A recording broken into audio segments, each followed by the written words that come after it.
स्वागत है दोस्तों आपका आज के वीडियो में। और आज बात करेंगे film in the mood for love करके। ये फ़िल्म बनाई है वोंग कार-वाई ने, जिसमें काफ़ी अच्छे चाइना के मशहूर एक्टर्स हैं।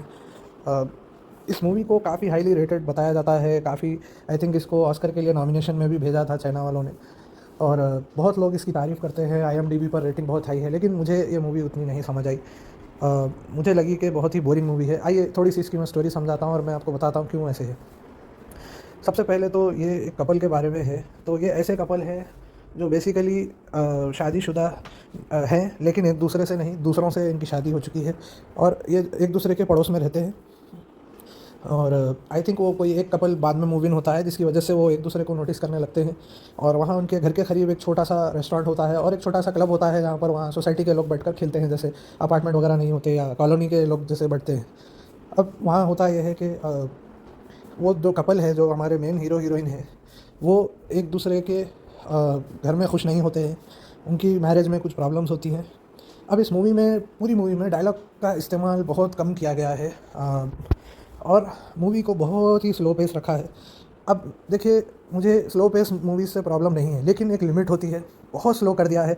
ऑस्कर के नाम पे, आर्ट के नाम पे इतनी स्लो मूवी है ये। और इस मूवी में कई लोग इनकी एक्टिंग की तारीफ़ करते हैं, मुझे भी अच्छी लगी। लेकिन ये किस तरह की एक्टिंग हुई। सारे सीन इनके जो कपल के हैं, जो मेन कपल के हैं, एक या दो डायलॉग ये बोलते हैं कभी कभी। सारे सीनों में सिर्फ एक दूसरे को ताड़ते रहता है कपल। जी हाँ, आप अगर इस मूवी को देखेंगे, 1.5 या 2 घंटे की मूवी है, जिसमें से कम 1.5 घंटा हीरो हीरोइन एक दूसरे को सिर्फ ताड़ते हैं। आंखों से ताड़ते हैं, अलग अलग तरह से ताड़ते हैं, दुखी होकर ताड़ते हैं, खुश होकर ताड़ते हैं। एक दूसरे को देखकर खुश होते हैं, एक दूसरे को देखकर उदास होते हैं। यही मूवी है।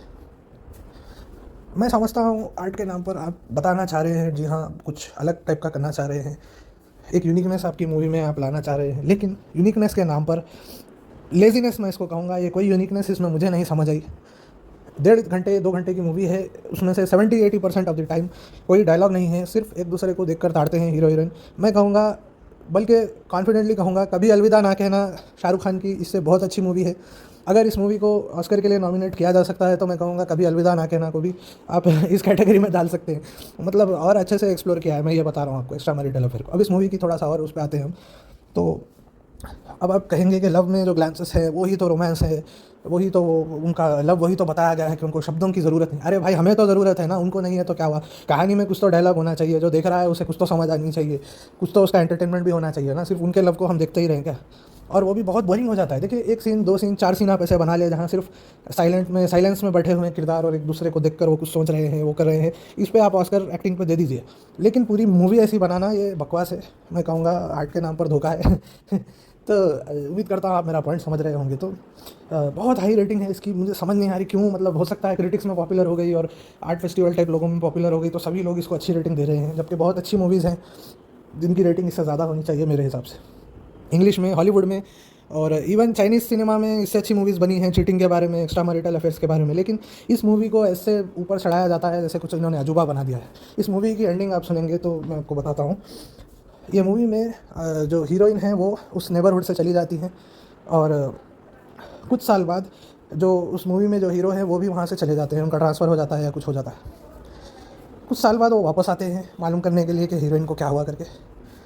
और उन्हें पता चलता है कि हीरोइन शिफ्ट होने के बाद वो वापस वहाँ पर आती हैं, लेकिन किसी को पता नहीं होता, क्योंकि उन्होंने अपना नाम चेंज किया होता है या कुछ ऐसे कुछ होता है, मुझे अभी एग्जैक्टली याद नहीं आ रहा है। वो वहाँ आते हैं, बट उनको लगता है, पता भी चलता है, तो वो सोचते हैं वो अभी भी मैरिड होंगी, तो क्या ही कर सकते हैं मतलब जीवन में, ऐसे करके कुछ सोचकर वो चले जाते हैं। और वहाँ पर लास्ट में अंकोर वाट करके जो बड़ा मंदिर है, वहाँ पर वो जाते हैं।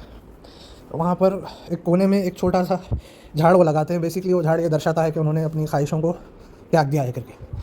झाड़ को लगाते हैं, कहीं दूर कोने में जाते हैं और ज़ोर से चिल्लाते हैं। बेसिकली दर्द भरी चीख एक उनकी होती है लास्ट में, कि वो जीवन में जो वो चाहते हैं, जिस औरत को वो चाहते हैं, वो कभी उनको नहीं मिलेगी। बिल्कुल सीन की तारीफ़ है, मैं इसको बुरा नहीं बोल रहा हूँ। लेकिन मूवी बीच में भी कोई चीज़ होती है। देखिए, स्टार्टिंग है, प्रेमिस एक आइडिया है, बीच में कुछ रोमांटिक सीन्स हैं, एंडिंग बहुत सुंदर एंडिंग है।